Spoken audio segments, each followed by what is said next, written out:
brakes pedal can work? No, nothing works. Alright, hopefully. No, press it. Does anything happen? Oh, a little bit. I think the front brakes still have a little fluid left in them. Don't use all the way yet. We're good. It's not gonna go that fast. Okay, we did 3 people. Alright, go straight now. Straight. There we go. Turn it out a little bit. Perfect.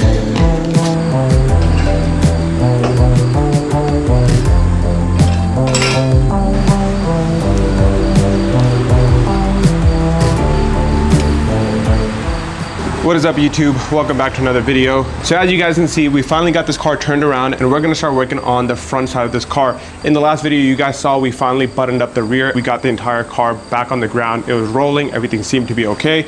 So now it's just a matter of completing the front. We have all the parts.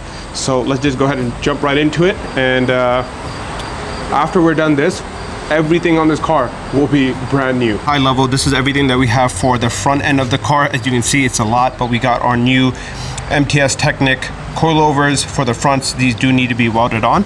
So we're gonna have to cut the stock spindle 3 inches above the bottom and then just weld these on. I already have an appointment with the welder for that. We have our springs with the helper spring plus the new top hats. We have new bearings for the car because we replaced them in the rear, so I thought why not just replace them in the front as well. And I'm sure the car will be rolling a lot better after that. We also have new brake dust shields. We all know that the old ones rust out pretty bad, so we're going to be replacing that. We got new control arms, whatever that piece is, the end links.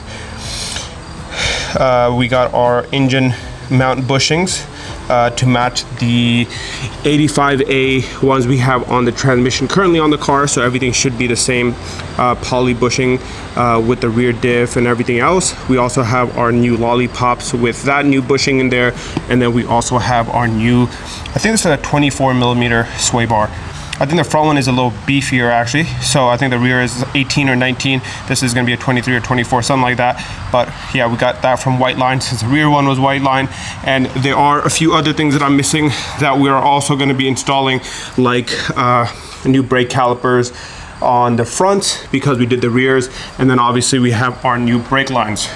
So it's definitely going to be a lot of work, but I think we can do this a lot quicker than we did the rear, just because it's not as complicated. So once a few things come off, we can drop the entire subframe and then slowly just put everything back together. And I have better experience with the rear now. So we got the engine hoisted up. We got this engine support bar, and this is just holding the weight of the engine. As you can see, it is tilted a little bit like this, and that's because we're gonna drop the subframe and we don't want the engine falling out with it. So if you're gonna do this, definitely need this. And most of the time, you're not really installing a brand new subframe. I think I didn't even touch on that. We have a brand new reinforced subframe, so hopefully this thing mounts up as it should, and we can get that in the car. The old one, we'll figure out what to do with it. I just found out the wildest thing. The sway bar wasn't even connected this whole time that I've had the car. I've never touched that, so I'm not sure where that hardware went. I want to see if it's on the other side or not. Yep, even on this side, just not connected. I don't know what happened to that hardware. So here's where we're at so far. I'm loosening up the strut bolts, not all the way. I'm just gonna have them there with a little bit of thread left, just so when we loosen up the subframe bolts, it doesn't come crashing down. I also loosened up the steering rack bolts, so I think that was just a 12 mil or 13 mil. That came loose pretty easily. And now we're just gonna do these on real quick, and then there's gonna be 4 subframe bolts that we're gonna have to loosen up. And with that, everything should start coming loose. I don't think there's anything else connected to the subframe other than some sensors. So we'll just disconnect those real quick. I think those are the ABS sensors connected to both sides. Completely forgot about those. So I'll have to do those real quick, and then we'll get to the subframe bolts.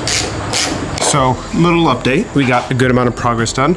We got the motor mounts detached from the actual subframe itself. So that right there you can see, and then you can also see that I removed the bolt for the subframe itself, as well as the control arms. So that lollipop no longer has the bolt inside of it on either side. So I think if I remove the last few strut tower bolts, this thing should drop. And that was a lot quicker than I originally anticipated. I think we should be able to drop this thing.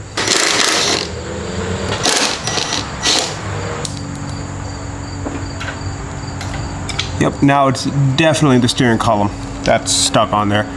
I loosened it. Ooh. I loosened it. So maybe I just gotta pull on it a little bit. Yeah, see, as you can see, everything else came out. So it's just that piece. Let me see if I can yank on it. So let's see. Will shaking it help? No, okay. Okay, so it's the next day now, and I basically figured out why the subframe wasn't falling out, and that's because I just completely forgot that the steering rack has some lines connected to it. So those lines are a return and ascend line, both of them connect to the pump, and I completely forgot that I need to disconnect those. And it's also still stuck on that steering rack pin that it connects to, so that has been causing me issues. What I ended up doing was actually disconnecting the tie rod from the spindle itself on both ends.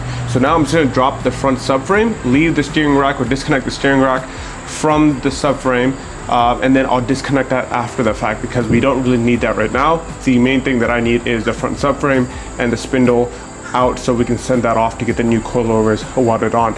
So I'm gonna do that real quick, hopefully drop the subframe, and then we'll deal with the steering rack after the fact. So got both of these disconnected. Needs a little love tap. There we go. Same thing on this side.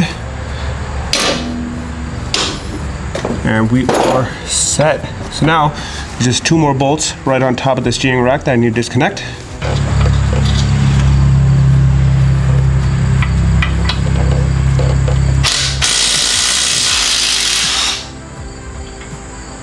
So now, I believe if I remove the last two strut tower bolts, everything should come crashing down.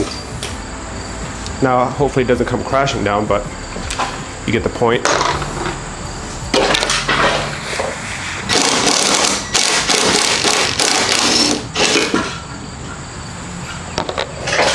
We got the full front subframe out, minus the steering rack. Let's get this thing dragged out of here.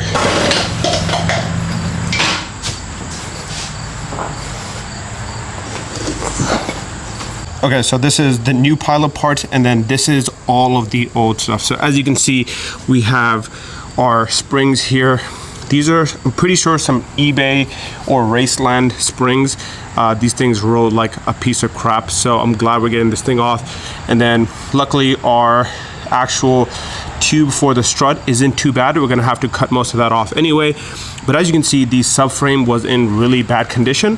Now, I'm not seeing any major rust or anything, but as you can see, we did get some surface rust starting here. A lot of the coating started ripping off, and control arms, not too bad, but the bushings were definitely shot. Like, this thing should not be moving this much. It's on both sides. And if I take you to the actual tie rod ends, you can see how bad these things were damaged. Like, I should not have been driving this car, which I wasn't because I couldn't, but this thing was in really bad condition. So I'm glad we're getting everything situated.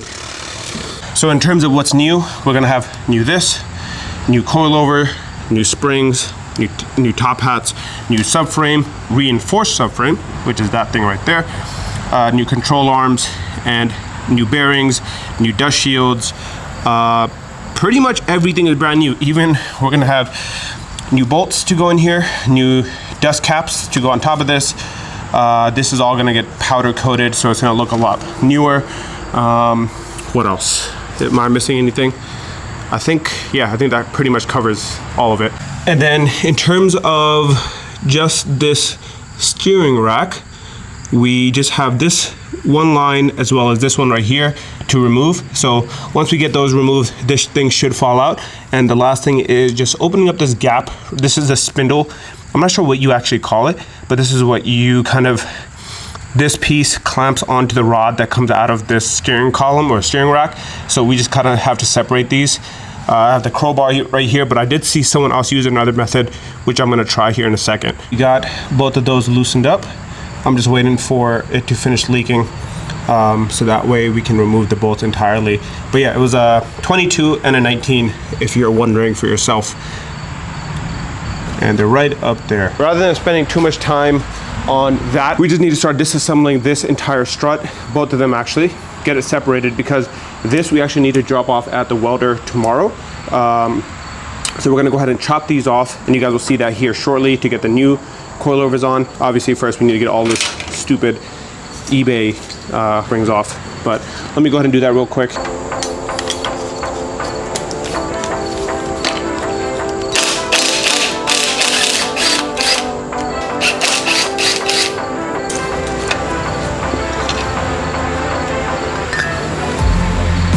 Look at this. The bushing didn't even survive. Trash. Now, I'm not sure how to get this thing off. Let me see if this works. In a perfect world, if I turn this bottom lock, the entire thing should come loose. There we go. It's exactly what we wanted. What the hell? A lot tighter than the other one.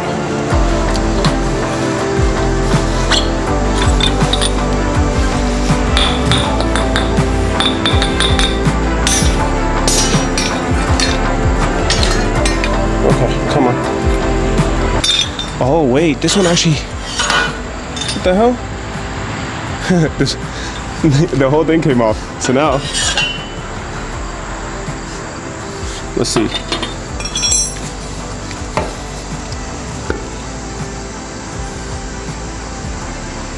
Not bad.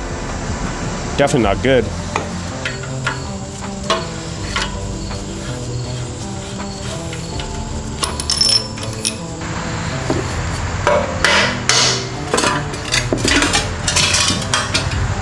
We are making good progress today. As you can see, all of this now is just junk. I don't need any of this anymore. I'm just gonna go ahead, measure where I need to cut this. And basically what's gonna happen here is that this is gonna sit right on top of the stock housing or the tube, and this will just sit on there, get welded on, and then the new coilover will be spun into this piece right here.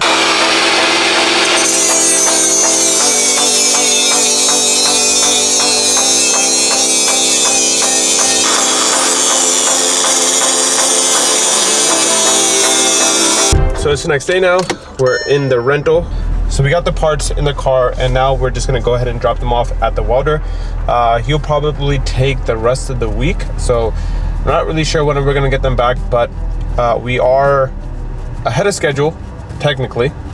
Once these coilovers are back, we're pretty much good to get everything back into the car. Earlier today, as you guys saw, we dropped off our coilovers, or at least a bracket, so that they could get welded onto the spindle. And the guy actually texted me back saying that they're already done. So we can actually pick those up tomorrow and then continue on the process. But as you guys saw in a single video, we got a lot done. We got our entire front subframe out. And now we just have to take the new subframe and start bolting all the new parts to it, which is gonna be rather simple. We don't have to deal with any rusty bolts or anything. Everything is brand new. The only time consuming part is gonna be rebuilding the steering rack. Now we're not rebuilding it entirely, but we do have our new tie rods, and we do have new these rubber boots and so on. So we'll go ahead and replace all that, just make sure everything is looking new, and then we'll also just clean up the rack just a little bit more as well. And then just make sure, if you're doing this process yourself, you do replace the crush washers on the hoses. Or the hollow bolts right there. So just make sure you're doing that. You don't want to leak from your power steering rack coming after you bolt everything back up. So just a heads up. But yeah, I'm happy with the progress we made in this video. Honestly, things went a lot smoother. And like I said, I have a little bit more experience from the rear of the car now that we're doing the front. So hopefully you guys stay tuned and you guys enjoy the video, and I'll see you guys on the next one. Peace.